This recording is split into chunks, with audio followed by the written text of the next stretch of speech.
আমদানি নির্ভরতা কমিয়ে দেশেই দুগ্ধ উৎপাদন বাড়াতে সর্বোচ্চ পদক্ষেপ নেবে সরকার, বলেছেন মৎস্য ও প্রাণী সম্পদ প্রতিমন্ত্রী সুলতান সালাউদ্দিন টুকু।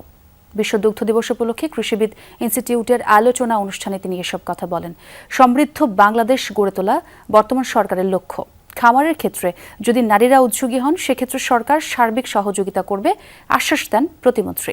আলোচকরা বলেন, দুগ্ধ উৎপাদন বাড়লেও চাহিদার তুলনায় এখনও ঘাটতি আছে। সরবরাহ ব্যবস্থায় দুর্বলতা, পশু খাদ্যের উচ্চ দাম, সংরক্ষণ সংকট ও খামারিদের ন্যায্য মূল্য না পাওয়াই খাতটির বড় চ্যালেঞ্জ। আধুনিক প্রযুক্তি, শীতলীকরণ ব্যবস্থা ও বাজার ব্যবস্থাপনা উন্নত হলে দুগ্ধ খাতের স্বয়ংসম্পূর্ণতা অর্জন সম্ভব। এই দুধ উৎপাদনে যাতে আমাদের চাহিদা অনুযায়ী এখন আমরা কিছুটা পিছিয়ে রয়েছি। আমাদের টার্গেট থাকবে চাহিদা পূরণ করে কিভাবে আমরা বাইরে বিদেশে সেটি রপ্তানি করতে পারি।